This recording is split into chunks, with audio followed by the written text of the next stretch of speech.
So why doesn't Tame Impala's new album Deadbeat sound like Tame Impala? If you're like me, you're probably expecting some really big, loud moments throughout the album, some really cool synths, and some atmospheric vibes.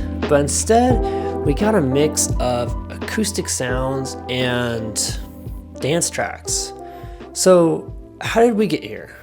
Well, first let's take a look at Deadbeat, what's been going on in Kevin Parker's life, the lead singer of Tame Impala, and see how we can figure out how we got here.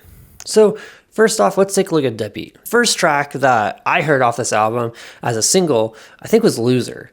And this has a acoustic element aspect of it. There's an acoustic guitar. There's a lot of acoustic elements throughout the entire album. Even on the second single, Dracula, while yes, there's some synth vibes and you can kind of dance a bit to it, it has a focus on those acoustic aspects of the drums. Like you can hear the percussion a little bit more. Why did we make this change? And like, do we like this change? I think the change is okay.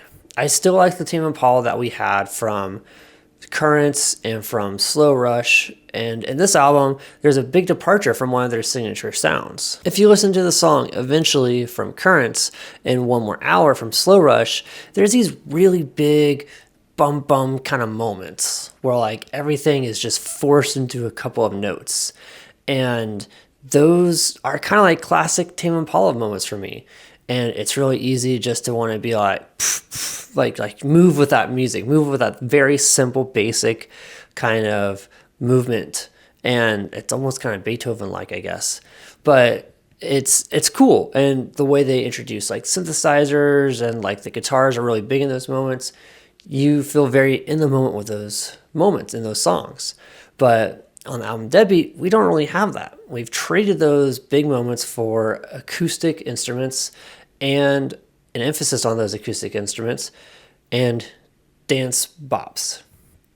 Not that they're bad. Like Tame Impala has kind of been a weird band at times where maybe they want to do like a band jam kind of thing, or sometimes like a 9-minute song, but that's totally fine. And like, I think artists should make whatever they want to make. But when we think of just the Tame Impala that I think is commercially liked, or the songs that, have been used in tons of TikTok videos, it's not necessarily what we're getting on the Deadbeat album. Now, before we go further, I do like the Deadbeat album, especially I think the first half of the album is really strong. Second half is a lot more dance kind of vibe songs for me, but overall, I think the album is good. I'm probably going to keep listening to it after this review just to make sure that this review is as accurate as possible. But how do we get here? How do we move from having, those big guitar sounds and those synthesizers to these acoustic songs like Loser and these dance jams? Well, let's take a look at the two important things that I think are influencing this. The first is Tame Impala did a dance kind of album, dance collaboration with the band Justice. And like Justice is very similar, I think, in some aspects to Daft Punk. And there are lots of videos out there about like how Tame Impala influenced that album and how they kind of said, hey, we're going to do things that are different for this album for Justice. But I think in that process of Kevin Parker, the lead singer of Tame Impala, kind of influencing that album with his perspective, they in turn have kind of influenced some of the songs for Tame Impala on this album, because a lot more of these songs feel, they're a higher tempo. You can maybe dance them a bit. They've got that dance kind of groove, that vibe. And that seems very much kind of in the style of Justice to me. So there's nothing wrong with, some artists influencing other artists. It happens all the time. And it's nothing bad about it. It's just we as an audience have to kind of recognize that and say, I see the thread. So if you're not really feeling this album too much, maybe go listen to that collaboration album of Justice, or maybe just some Justice in general, and maybe you'll see how this makes a little bit sense for Tame Impala to go down this route. Now that's just for the dance vibes. There's a lot of other acoustic elements on this album that we probably just don't really think of when we think of Tame Impala. Though we're still expecting those big guitars and those big synths. And I think those have also disappeared because of something else that's been going on in Kevin Parker's life. In the last year, Tame Impala introduced a synthesizer called the Orchid. Now, this synthesizer is basically you just press one note and it plays a whole chord for you. There's lots of instruments out there that do this. I even did a video on one called the high chord, which you can check out up here. But in general, this synthesizer is cool and it can do a lot of cool things. But I think a lot of people are buying the synthesizer because they want to sound like Tame Impala. I mean, the default sounds for this sound like Tame Impala. And it's the Tame Impala we know from Currents and from Slow Rush. So I think a lot of people are buying this thinking like, hey, it's a great instrument and a great tool, but there's also those sounds I've been trying to recreate for a long time so that my music sounds like a bit like Tame Impala. So I think that's also another reason why Tame Impala with this album has said, let's maybe pull away from some of those signature sounds we've had in the last two albums, because we have a tool that people can buy to sound exactly like those albums. And not that anyone's going to make music that's going to sound exactly like Tame Impala, but I think they're just like, hey, look, we've done that sound for two other albums.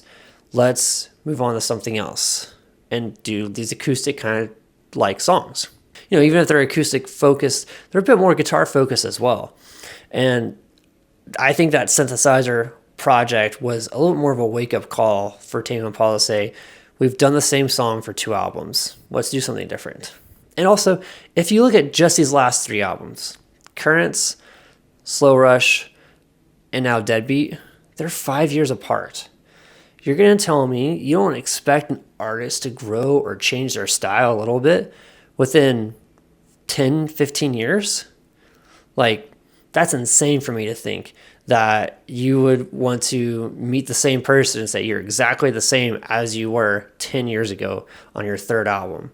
Like, I think artists, they want to try something new and different. They don't want to feel like they're hashing out the same thing again. Or they listen to something new and they say, ooh, that's cool. I want to try that. I do that all the time. I listen to different lo-fi hip-hop or sometimes electronic music and think, I want to try something like that. And so I'll do that, and then maybe it gets released, maybe it doesn't. Maybe it gets released 6 to 8 months later because I'm working on other projects. But it happens all the time for artists when they hear something and they want to do something different. So for us to have the same expectation that Tame Impala is going to sound the same on the third album within 10 years is kind of crazy. I mean, Currents 2015, Slow Rush 2020, and now Deadbeat 2025. We should expect something different. And it's tough for us to expect exactly what that's going to be because we may think those big, loud moments is kind of signature Tame Impala, which I think it is. And I hope some of those moments kind of come back because I think there's a balance we can strike between what we have in Deadbeat and what we've had before. But it might be another 5 years before we get another Tame Impala album. So we got to kind of just love and appreciate what we have right now and then continue supporting the music that we do like from them as well, from Slow Rush and from Currents. But I think these are all things that kind of came together and influenced Kevin Parker and said, yeah, let's do something different. Let's step away from what we've done before the last two albums and do this, which is good. Growth is important, and even trying something new is important. That's kind of one of those keys to growing, is trying something new, seeing if it works, seeing if you like it, and then either do what you did before or do something different, or some other learn that we just haven't analyzed yet from thinking about the album. But overall, I think that was good. Like I said, I like the first half more than I like the second half, but I think this just makes sense when you sit down and think about everything that's been going on in Kevin Parker's life, about how we got to where we are with Deadbeat. But what do you guys think? Do you like the new Tame Impala album, Deadbeat? Do you prefer the old ones, Current and Slow Rush, more? Do you like that older style a little bit more? Let me know your thoughts in the comments below, and don't forget to like and subscribe. Peace.